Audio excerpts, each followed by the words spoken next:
Swing and a drive.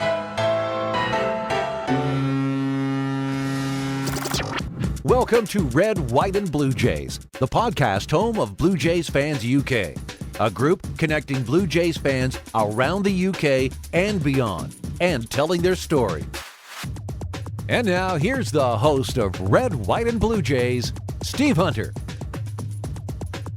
Hi, Blue Jays fans. Thank you so much for tuning in again tonight. Excited to bring to you our episode 4 of Red, White, and Blue Jays, the podcast where we get to chat to Blue Jays fans around the UK, Canada, and any part of the world. We love talking to you, or I love talking to you. So if you've got any stories that you want to come and share with me, please do get in touch. All the contact details are given at the end of the podcast. So please find me and let me know, and we'll make sure we line up a date and get you on. Tonight, I'm really excited to have our guest with us. We've been trying to get this appointment in the diary for a couple of weeks now, and mainly because of my family life, I've had to keep putting it off. So many apologies, but we have finally got tonight to get together with Alan. Alan, thank you so much for being patient with me, but really warm welcome to you. How are you doing, sir? I'm doing not too bad, thank you. I'm okay at the moment. Yeah. Good man. Alan, just tell us a little bit about yourself. What's happening in life with you at the moment, so everybody can find out a little bit more about you. Okay, I'm Alan. I'm retired. I'm 71. I worked as a school machinist for the first half of my career, and then the second half I was in IT application development. So a bit of a change of career at the halfway point, but I enjoyed every minute of it. And I did my 50 years, so 15 to 65, and I'm glad I'm doing what I'm doing now. As my dad said, it's the retirement. He said it's the best job he'd ever had. So I totally agree with him on that point. Absolutely. I think probably all of us have dreams and goals for our retirement and what it will look like, and so on. So I'm sure you're absolutely enjoying that season of your life. Yeah. So how do you feel your days now? What does a day in Alan's life look like? I get up at 7 or 8 o'clock, depending on what I've got to do that day. Breakfast, shower breakfast, and take my dog out. And in the morning, I try to do the jobs that need doing around the house. And in the afternoon, I'm trying to reserve that time for myself and do hobbies and bits and pieces, and things that I want to do. And then I have tea and then watch a bit of TV at night, or I'll go out in case maybe. Yeah, I'm now looking. I'm looking after myself now. Unfortunately, my wife died about 6 months ago. That's been a big wrench and a big a massive change of direction for me. It's been quite it has been quite difficult, but I think I've turned a corner. I haven't got much family in Lancashire, but I have a branch of the family in London. So I've been down there beginning of October to see them all, and I must have behaved myself because they've invited me back for New Year's. Between after Christmas and coming back in the new year. So I'm really looking forward to that. Yeah. Really looking forward. No, absolutely. Well, certainly we pass on our sympathies to you at the loss of your wife. And I know that was one of the reasons that we first got in contact with each other, in terms of the importance of having connections with people, and particularly in our case, a love of the Blue Jays, and how that's helped you through this season of your life. And perhaps we'll chat a little bit more about that in a moment. But just give us a bit of a backdrop to how you came to be a Blue Jays fan. Then I know a bit of your story, but for everybody else, just give us a bit of a flavour how you came to follow the Jays. Well, I'll take you back a little bit further. I left school at 15 and a half and took an apprenticeship at the Royal Ordnance Factory locally in Blackburn. Became a skilled machinist and served my apprenticeship. I came out of that. A couple of years later, I moved to British Aerospace. They have a big assembly plant here in Lancashire at Samlesbury. I was working there for about 10 years, building Jaguars and Tornadoes. And then about this time, I'd itchy feet, and I'd been married then. I'm married in 75, and in 79 we moved from where we were in East Lancashire to Windsor, Ontario, emigration to a job there. And that's where the kind of the Blue Jays story started indirectly.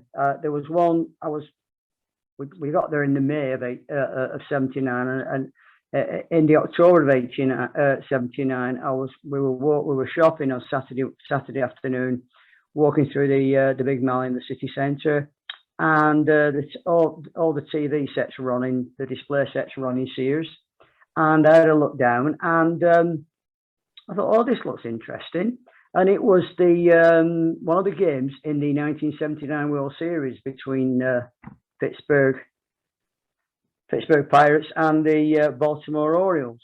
And I thought, oh, because I never, ever seen any baseball, knew nothing about it. Babe Ruth maybe, but New York Yankees, apart from that, nothing. And I looked at it, I thought, oh, this looks interesting. And stayed there 10, 15 minutes watching it, just mesmerised by this game and the pitching and the batting. I can't remember any of the details, but, it's sort of, it really hooked. I was really hooked on it. And just after that 15 minutes.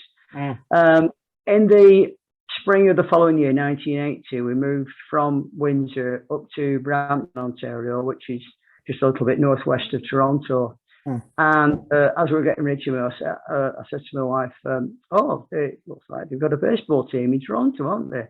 I said, "Yeah, they have. It's the Blue Jays." All right. So when we got up there, at that time, it was on the TV, you see TV nearly every weekend. Of course, you had the famous Tom Cheek and Jerry Howarth on CFTO radio. So I was into it right away. It took me, I should say, a full season to really understand what was going on. Because I know to teach me watching the TV and watching the games, but more so listening to the Tom and Jerry show. I mean, they really did teach me a lot. And I remember one night with Tom and Jerry, I was working in at Pratt & Whitney, the aero engine manufacturer, and we had a very, very big job we were doing, and the machine had to be kept running constantly. We normally didn't work 24 hours, but this machine had to be kept running constantly to finish this big job off. And the same week I was on the night shift. That's like midnight to 8 a.m. The Blue Jays were on a West Coast road trip, so I was sat next to the machine. Nobody else, hardly anybody else in the factory, and I just had the radio next to me, and I followed a full West Coast road trip through Tom Cheek and Jerry. It was absolutely brilliant. I'll never forget that week. Never forget it. They were just, it really did help me pass the time and really, really relaxing. One of those things where I was kind of machine watching, but I had to get up about every 3/4 of an hour to fiddle with the controls and reset it, and then it would go off again. So I didn't really have a lot to do except make sure the machine kept running. But, listening to those radio broadcasts really, really brought it home, and started following right through the 80s. So the highlights of mine are all like the early days, because we left in 1989 before the World Series. I missed it. I left it before then, but I could see it coming. We had like 2 decent pictures, and then we get another picture, and next year, and then another one, and all of a sudden we had a starting rotation which was quite strong, and we're trading batches, and the the performances were going up and up and up, and then sort of 1985, 86, this kind of peaked around that years, and they won the division, and it was really happy days. Really enjoy. In fact, I've got a book that I bought just for I left. It's called The Official Blue Jays Hand Album: A Dozen Years of Baseball Memories by Ken Fidley and Fred Thornhill. Amazing. And all about the 1980s. Look at that. Yeah, fantastic. Really, really good book. I go through that every now and then just to remind myself how good it was. Yeah. And there were some good years in the 80s, weren't there? I mean, there had some really, really decent players. You Damaso Garcias and Tony Fernandez and Willie Upshaw and then I think and we had Dave Steve and Tom Jim and Jimmy Key, and I think the final thing was when we got Tom Henke as reliever. The reliever. It was awesome with Tom Henke. Really good. He had his glasses on and he sort of glare down the path towards the batter, and just really hard with his glasses, stare at him, and then he'd throw a thunderbolt. And really good. Yeah, enjoyed that. In fact, yeah. So when you were in Windsor, I've travelled through Windsor. We did a road trip from Toronto down to Chicago, and so we drove down through Ontario and through London, and then we stopped in Windsor, saw Caesar's Palace and all that sort of stuff on the riverside there, looking over to Detroit. So was there any temptation for you to become a Tigers fan, as they were literally a sort of stone's throw away? There's I've got a photograph of me with the car we had at the time, and it had a Tigers bumper sticker on it. I bought a Tigers bumper sticker for it. I never actually went to see them, but obviously with being in Windsor, we could do. I mean, it was at that time, early 1980s. The main traffic went over the Ambassador Bridge, but they also had a tunnel which linked downtown to downtown. And they'd wave us through it to the side, on American side, they won't bother. And you went over on a weekend, a Saturday, Sunday. They won't stop. You just straight through. You're not bored. They won't now. I've seen films of it now, and it's they practically take your car to bits when they go through the tunnel and come out the other end. Yeah, absolutely. That's exactly our experiences. That when we went under the tunnel. And as you say, it lands not far from Tiger Stadium, the tunnel. And we went through immigration, and all of us had to get out of the car. They split us up, in my family into two sections, and my wife with two of our kids in one room, and me with the other two kids in the other room, and lots of questions of where we're going and all this sort of stuff. It was pretty officious, but that's what I've heard in bygone years. The ability for Canadians to go across and watch some live baseball at Tiger Stadium. It was really. In fact, it was that close. We were driving around. We'd been to it all, and we were driving around Detroit. And my wife Heather, she said, "Why is the Stars and Stripes line over that built over there?" I said, "Well, that's Tiger Stadium." I said, "And we're in America." She said, "Oh, all right." She didn't realise, because we're going across that quick. It's like two or 3 minutes, and you're in Canada, and then you're in America with nobody stopping in between. It was like going through Mersey Tunnel. No difference. So she got a bit confused as to which side of the river we're on. That's amazing. That built over that. We're in America. Yeah. Oh, we are. Yeah. She forgot. Yeah. So were you in Windsor when the Jays kicked off in '77? Still, you were up in Brampton by then. Yeah, I was 79 when we were in Windsor, and 1980 when we moved up to Toronto. 1980. Okay. Brampton. Yeah. And did you ever see them at the Exhibition Stadium? Was that? I did. I went down to. The one I remember was we went to the Boston Red Sox. I might have photographs somewhere of it. I might have even posted them on the Facebook page. I've still got the ticket stub somewhere as well. We played the Red Sox. And what was it like watching baseball there? I mean, that's something that predates me, going across to Canada. So I never got the. It was really, you know, everybody was full of it. They were you know, really a lot of excitement. I think we went down on the. We didn't drive there. We went down on the GO train and got off at the stadium Union. Through with everybody else, and it was really nice. Really nice. I mean, I've been to a lot of football matches in England prior to that, but I mean, the 70s were a horrendous time for football. Either it was a battle, a war zone was football in the 70s. Point to there, it was like a breath of fresh air. There was singing and shouting and of course I took my wife, and she said, I'm just fascinated with the crowd. She said, I'm watching all the vendors going around with the hot dogs and get your hot dogs here and Coca-Cola, and they were bringing these big bucketfuls of Coca-Cola around. She said they were massive. So yeah, we enjoyed it. I enjoyed the atmosphere and what have you. But a bit of a funny stadium. I've also went to Exhibition Stadium to watch the Argonauts. At the football, and I went for a couple of Toronto Blizzard soccer games, as they call them. Yes. So, I must have gone to Exhibition Stadium half a dozen times. Yeah, because certainly looking at the photos, I mean, you can sort of tell that it was used for multiple sporting events. And you sort of got sort of this big stand on sort of almost on one side, and then the outfield is sort of halfway across the football field.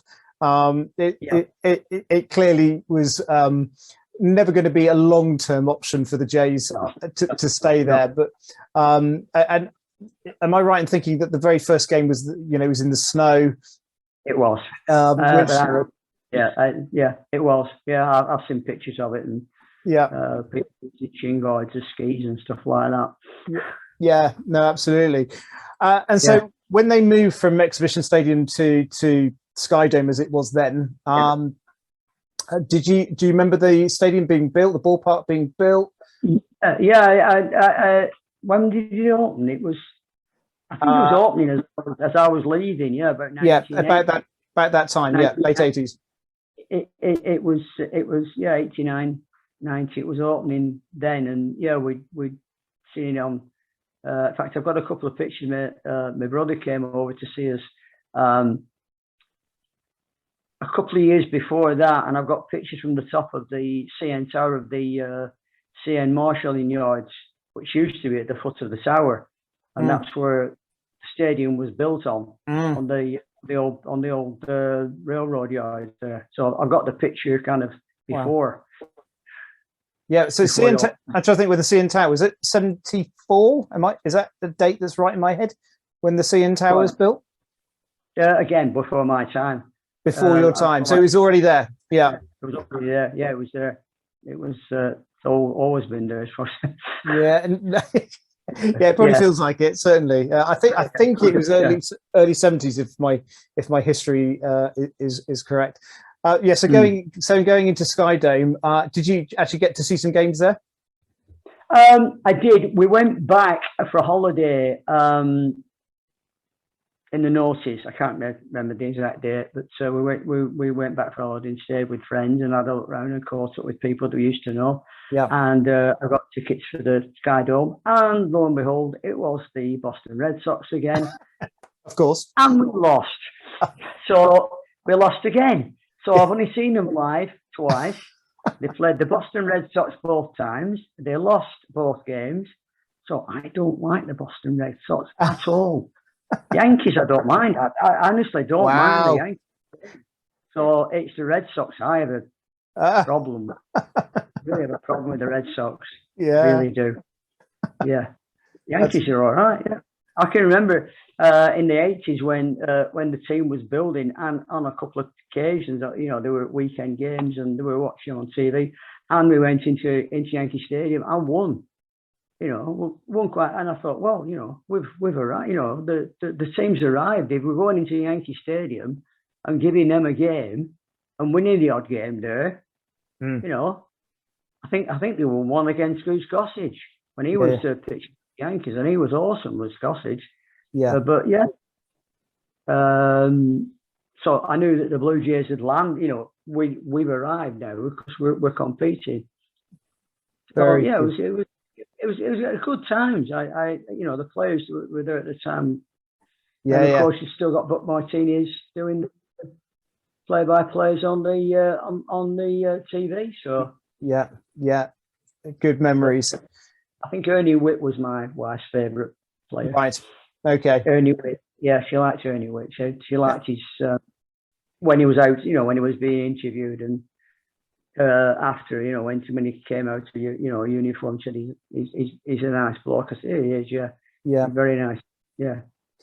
So when you came to leave Canada to come back to the UK, how did you try and follow the Jays? I mean, I guess I did try to follow them. Yeah, I mean, it was pre-internet there. I mean, the internet wasn't in 1990. We're not, you know, there wasn't much about. There was somebody in England producing like a baseball digest every few weeks. I can't remember what it was called now, but I subscribed to that, and it was sort of the whole leagues and the whole results for the entire, you know, for the entire patch. It wasn't just Blue Jays. Sure. It wasn't the Blue Jays. It was a full thing for it. And then I got into the past the millennium in about, I don't know, 2000. I can't remember when it was actually.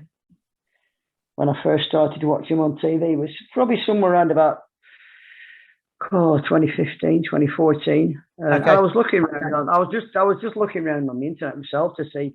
I heard that you know, American Forces Network carried baseball and stuff. So I was just like looking for, you know, baseball broadcasts on the internet, and happened to fall in with you know, MLB TV. Yep. I thought, oh, that looks interesting.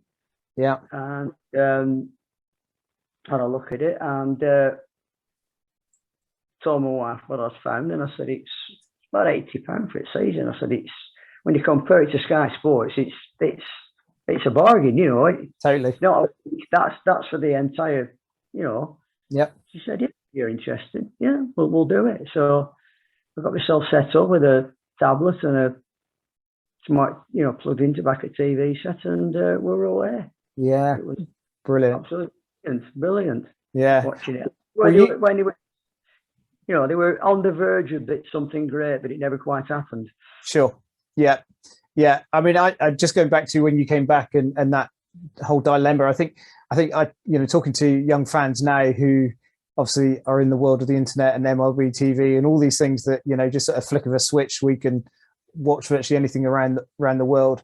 I think for those of us who are a little bit older, and I came back from my first trip in '94, so a couple of years after you, but still pre-internet.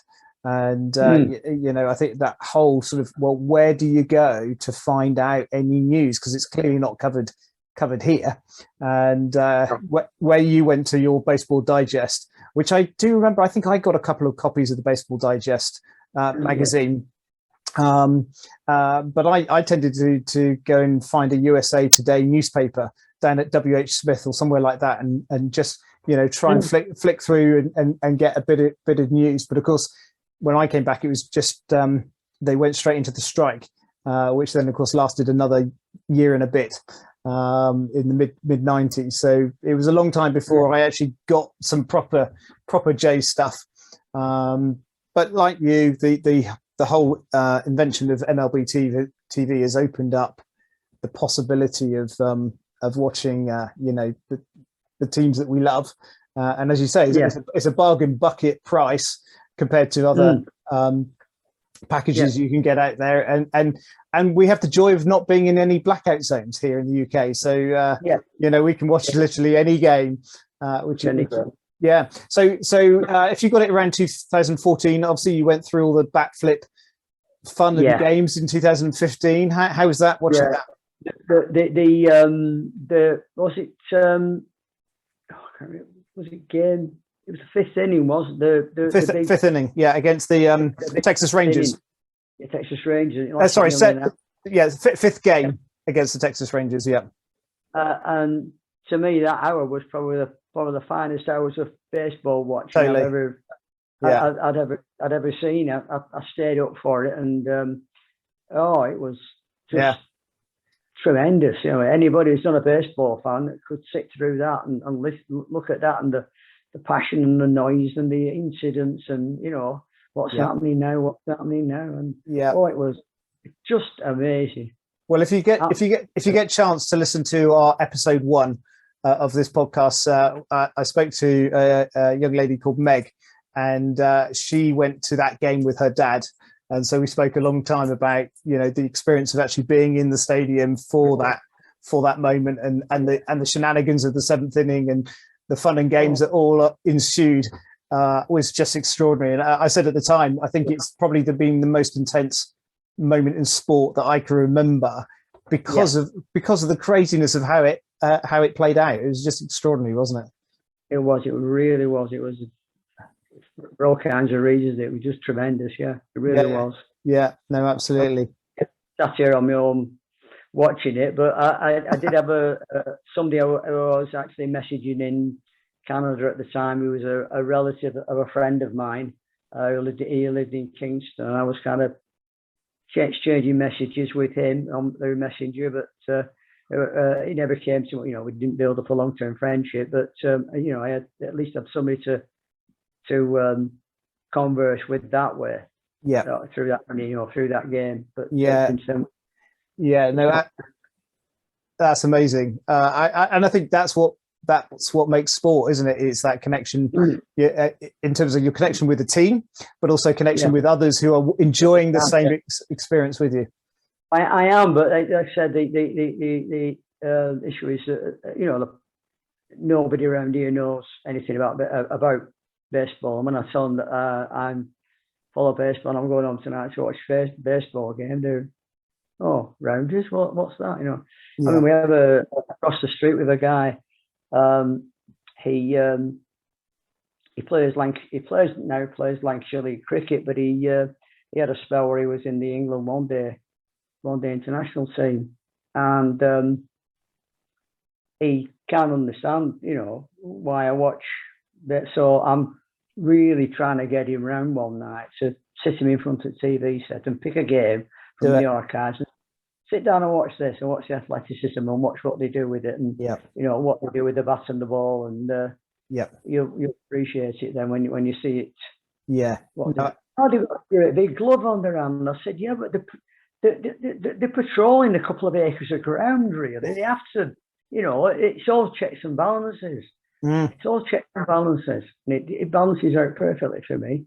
As far as it's I go Bash Rosewick, I go, it's just balanced, so balanced, and you've got, on one hand, you've got the team is playing as a team. There's 9 against 9, but then you get the one-on-one pitcher batter, and that's. I can't think of any other sport where you get that situation where you have a team game, but very, very individualistic as well.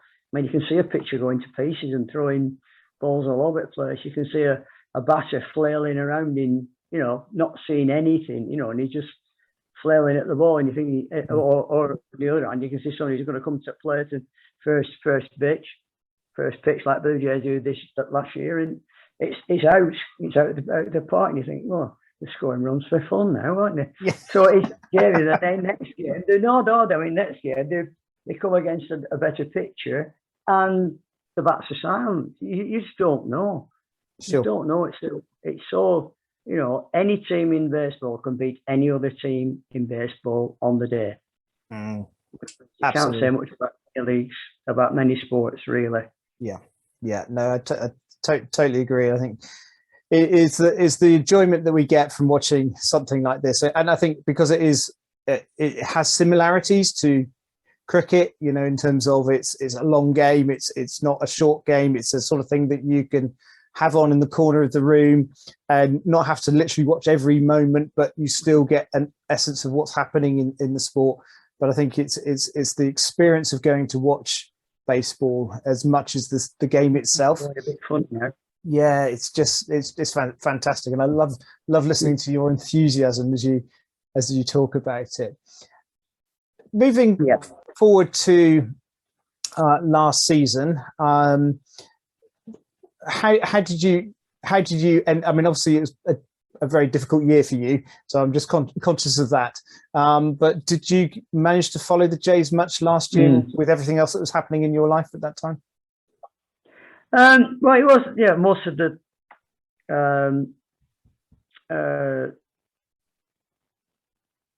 season was well, just concentrating on the Blue Jays themselves. Yeah, did a young, inexperienced team mainly, and I thought they performed well. When they were very streaky. They'd win a shed load of games and then won a 4 or 5 game losing streak. So they probably finished up where they should have done. Given the record, missing out on the playoffs. They are and always have been in the toughest division in baseball, without doubt. Without doubt. I mean, Toronto won 98 of games and didn't get anywhere with that record. They would have beaten a lot of other teams in in any other division. They'd probably won it 3, 4, 5, 6 times by now. But because of the division they're in, they always had the Red Sox and the Yankees, and now it seems Tampa Bay are with defeat as well. So you've and because we play each other in the division that many times, it's a tough season for them, really is. And they're a young team, and this is the first full season, because the season before was truncated because of the COVID. So this is the first full season they've had, and I think they've benefited a lot from that. I think they will have, they've been around the league, they've seen all the pictures, and they perform well against most of them. And I think they've always needed pitchers. I mean, a season or two ago, they were going into a game and dropping 5 runs in the first inning. I mean, once you do that, you're in the hole from, as soon as you get to bat, and you haven't batted and you're 4 or 5 runs down. It's impossible. It's not an easy situation. I know they did it once, where they were losing 10-2 at one time, and they ended up winning it. So it doesn't happen very often. So I think it's a building season and an experience season, and they got the full 162 under the belt, and they know what it's about now. So I think next season they should be a lot better. Yeah, I was going to say. Yeah, I was going to say, are you looking forward to next season in terms of can they go one step further? Obviously, they're so close to the wild card game this year, losing it on the final day of the season. Are you optimistic for 2022? Yeah, I am always optimistic. I mean, fans are, aren't they? It's just wait till next season, we'll get you then. But I'm always optimistic about them, and even more so with the really good. Vlad, of course, and Bo, and all these the good youngsters. Just so we can hold on to them when the contract ends. There'll be a massive bidding war for Vladimir Guerrero if he comes out of contract, and it's astronomical what he can earn now with the record he's had, the exposure in America. That's the problem with being a Toronto-based team. They you don't get the media coverage that the American teams do.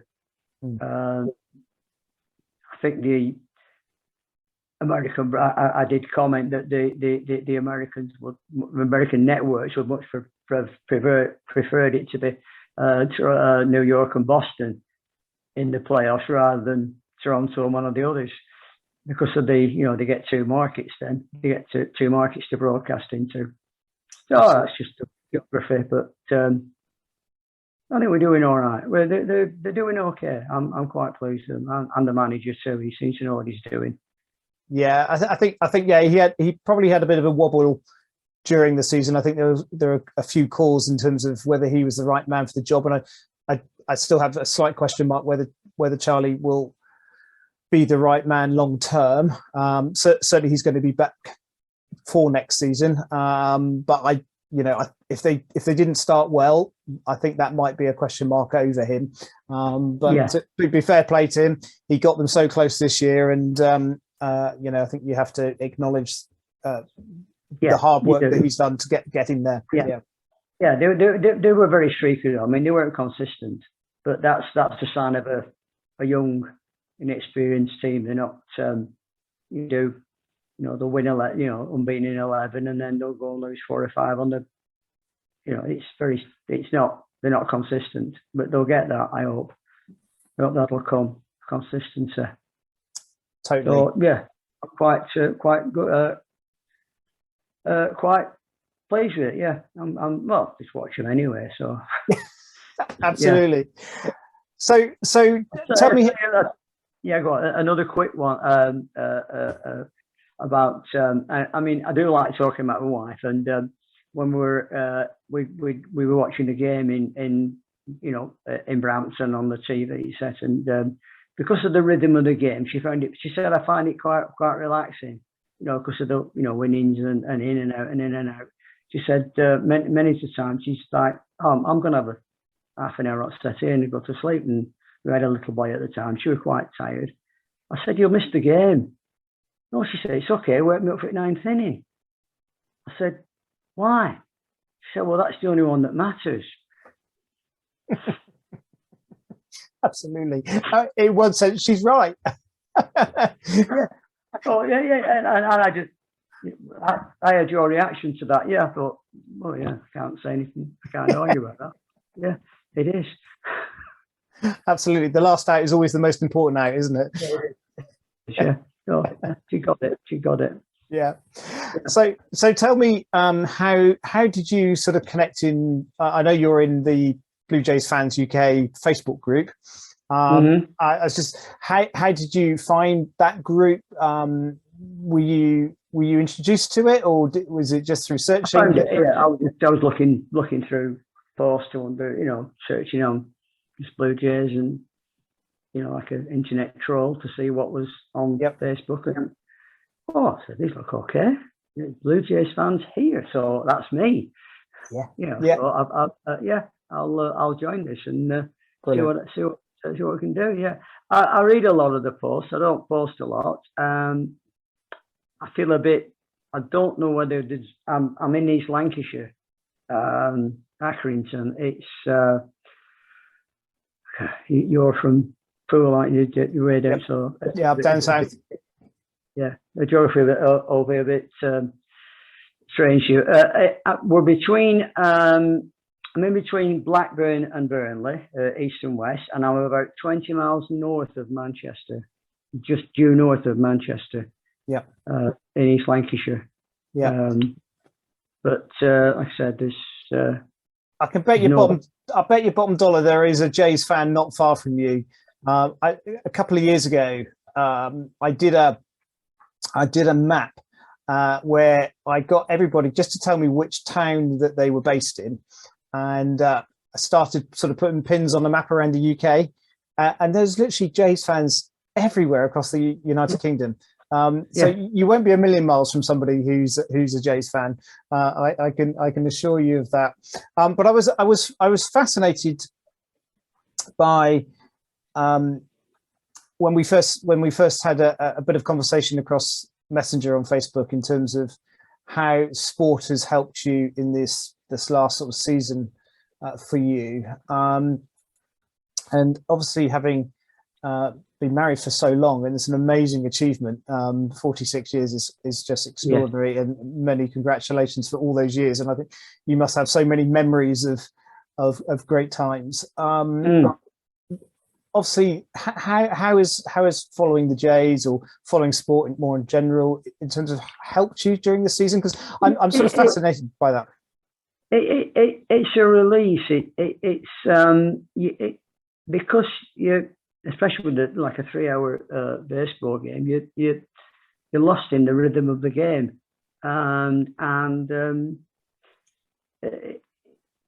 not saying you concentrate on the game, but you're watching the game, and the other thoughts are kind of not gone away, but you know, you're comfortable with what you're doing, and it's like doing any hobby where you're absorbed in what you're doing.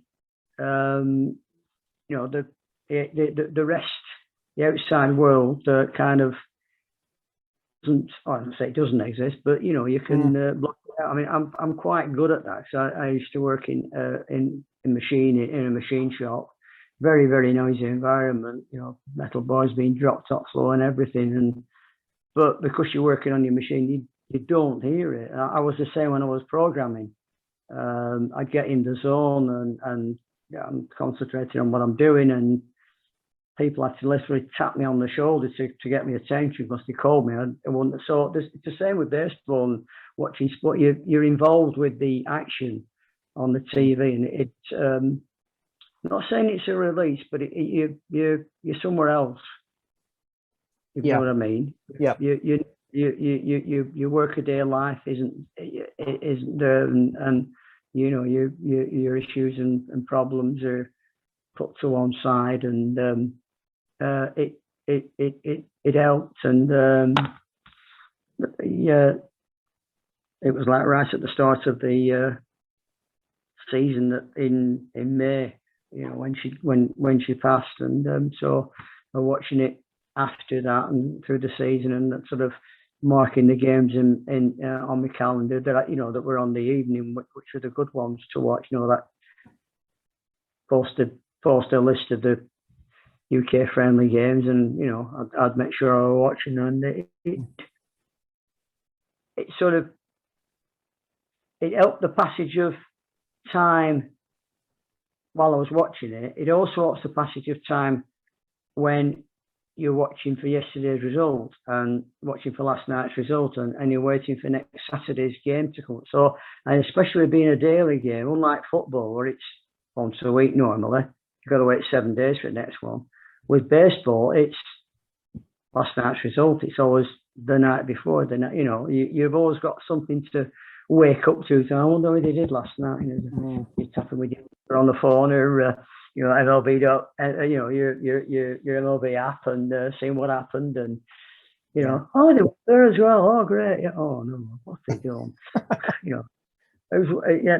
Then you look at the score and you say, you know, winning pitcher, losing pitcher, and you know, you know immediately. I think, well, if you're good at it, you know roughly what the story of the game was before you look at the scores, the scores, the box scores and stuff. But and it also, you know, it's the stats as well, and it's getting in the figures and the numbers, and it's just it takes you out of the world, takes you out of this world for the moment, and that's, I think, all does that, but more so baseball. Watching, you know, listening to baseball on radio is really, really, really. I prefer it on radio anyway, if I could, and listen on there. I mean, you listen to footballs on radio, every attack sounds like it's going to be a goal. So you can't really watch it on, you can't really listen to it on radio, but you can definitely listen to it on with baseball. Yeah, it's a fantastic sport on radio. I love it. It's a bit like listening to Test Match Special for the cricket. I think that there is just a story that they weave into the game that is beyond just physically watching what's actually happening out on the field at that particular time. It's that they do with you learn so much about what they're talking about, and I mean, I hadn't a clue who Tommy John was.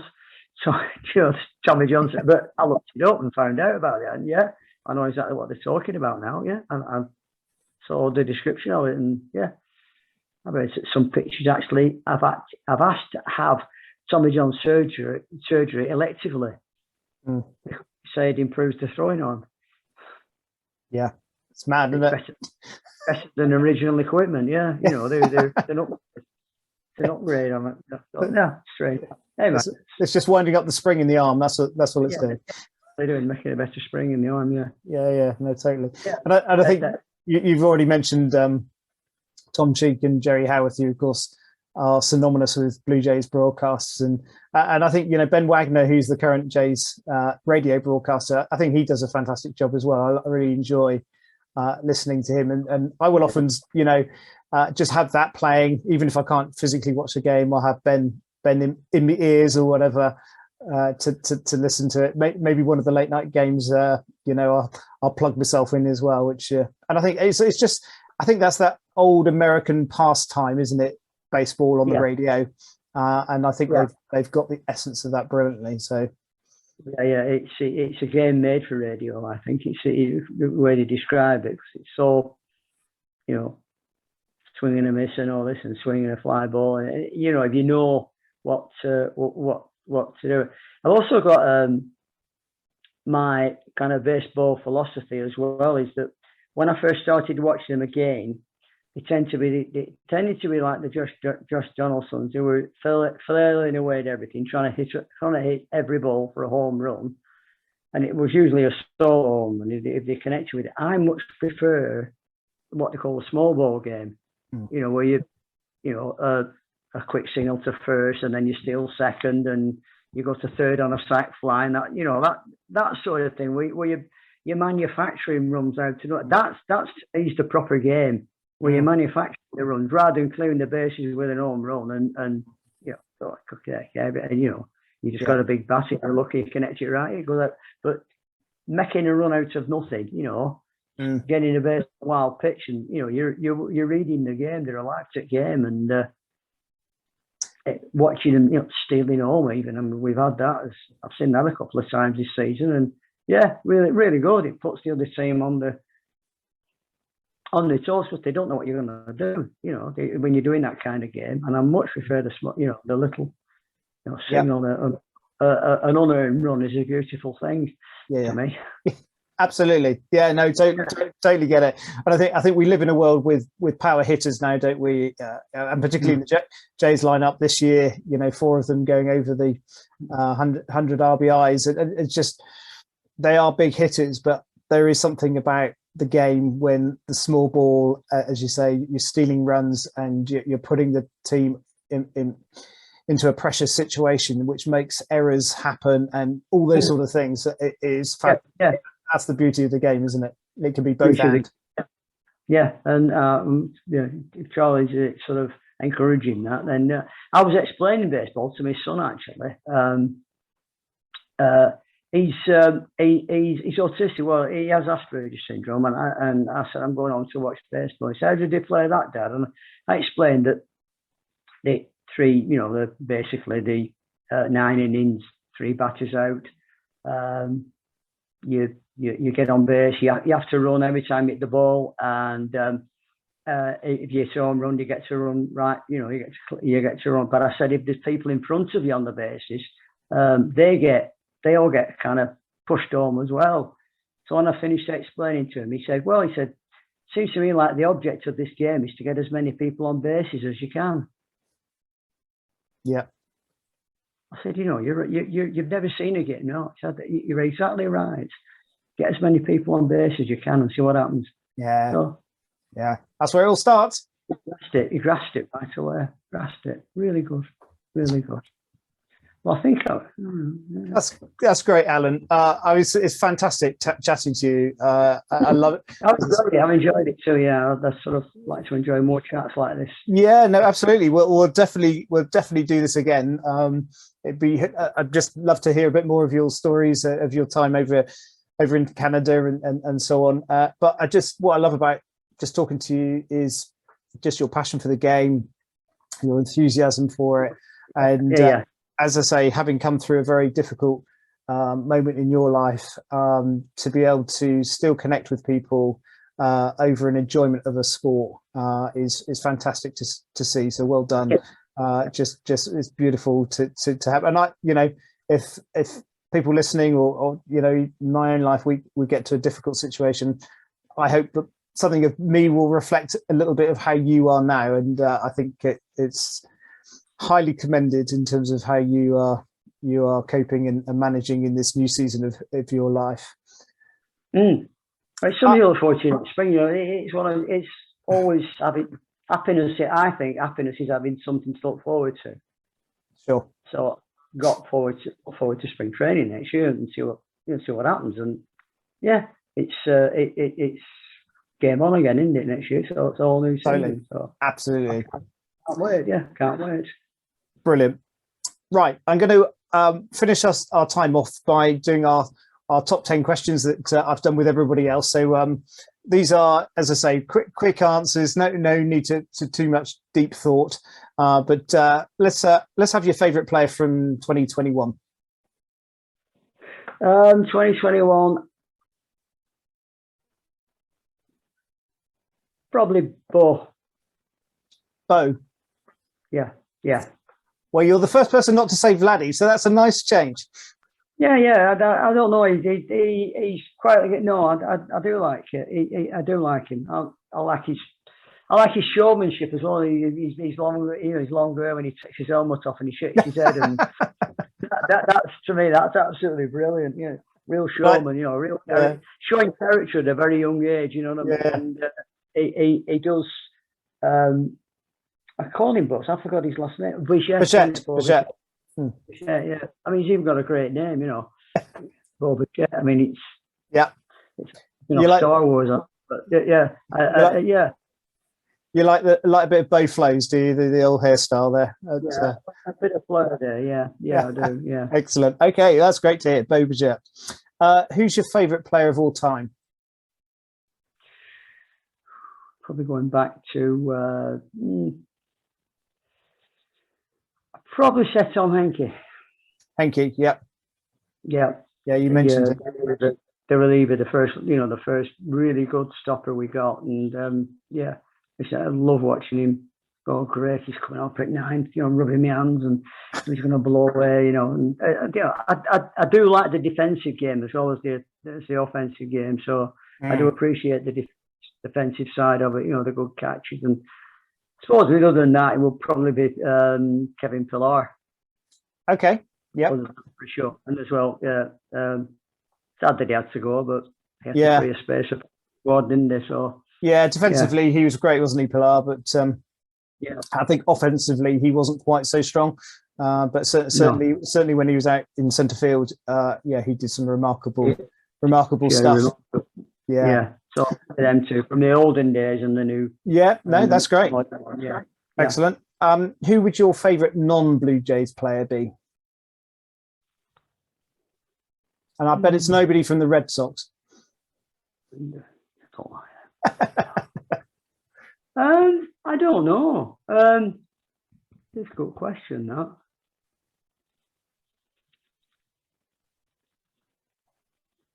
Can't think of anybody else off of me. Nobody sort of grabbed you.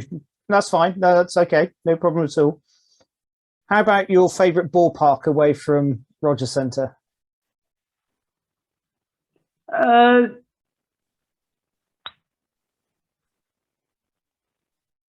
Stadium's nice. Fenway's nice and quirky. I don't know. I think probably the old Tiger Stadium. Old Tiger Stadium. Yeah. Yeah, that would have been back to your heydays. Your favourite baseball food? What would you choose if you were going to a baseball game? Well, not what I had last time when I went. We got a giant hot dog and some fries, and you must have emptied a pound of salt on these fries. They were I think probably a hot dog on its own. Hot dog on its own. Go for the classic. Yeah. And your favourite drink? What would you have with your hot dog? Root beer. Okay. Root beer. Every time. Root beer, my favourite beer, especially the A&W root beer. Okay. Same initials. Of course, yeah, absolutely. Yeah, A&W root beer, yeah. In fact, they sell it on Amazon. I'm thinking of getting a couple of cases off Amazon. Nice little I do like Christmas tipple for you. Yeah. Day game or night game? Day game. Day game. Okay. Your favourite Blue Jays jersey colour? Baby blue. Navy blue. Yeah. Baby blue. No, the baby blue. Oh, baby blue. Baby blue. You like the new blue, do you? Yeah. Yeah, the light blue ones. Yeah. Yeah. The baby blue. The baby blue. Very good. Your favourite jersey number? No, I don't. Haven't got I don't have one. you haven't got one that. No. No, that's fine. And finally, roof open or roof closed? Open, I should think. Open. It's a game that should be played outdoors. Yeah. All the time. I think a lot of people would go for that option. Sitting under the CN Tower on a gorgeous summer's day, it's a brilliant place to watch baseball. I remember in the past, in the late 80s, there were an exhibition stadium where the wind was blowing in off the lake, and they're all chanting, "We want a dome, we want a dome, we want a dome." So they built one, yeah. Why not? Why not? To me, it should have been. I think it's been built at wrong place, by the way. But apart from that, it's as much a cultural asset as a opera house or a theatre, as far as I'm concerned. Is a decent stadium. I wish they'd have built it down here. It's just off the 401. It's quite difficult to get that surrounded by the city like it is. Yeah, it's right in downtown, isn't it? Yeah, really right downtown. And a lot of them now are going for out of town. Going for out of town stadiums where they have a lot more room. Yeah, well, of course, there is a bit of rumour, isn't there, or talk about the possibility of creating a new stadium right down on the waterfront somewhere, which of course would still be downtown as opposed to out of the city, which I think probably has, from a sort of scenic viewpoint, a lot of positives, but it's maybe not the easiest place to actually get to, because the traffic in Toronto is pretty chock-a-block, isn't it? Yeah, it was then, and it probably is even worse now. But they've had it, Downsview or something like that, New York and just north of the city, it would have been. I would have probably gone more often. Yeah, I would have gone more often, definitely. I'd have been built in. Yeah, we'd have been in a different place. I could have driven to it from Brampton. Yeah, that's my only thought about the stadium there. Yeah. Well, Alan, thank you so much for your time tonight. I mean, it's been super exciting talking to you. I've loved, as I said earlier, your enthusiasm and your passion for the team, and just listening to your stories and memories of all the years that have gone by, but also having a very positive attitude towards the future and the excitement for spring training next year. And I think a lot of people who are listening today will be really encouraged to hear your story. And so I'm just so very grateful that you've been able to spend a bit of time with me to do that. So thanks so much for coming on. Yeah, more than welcome. I enjoyed it. Really enjoyed it. Brilliant.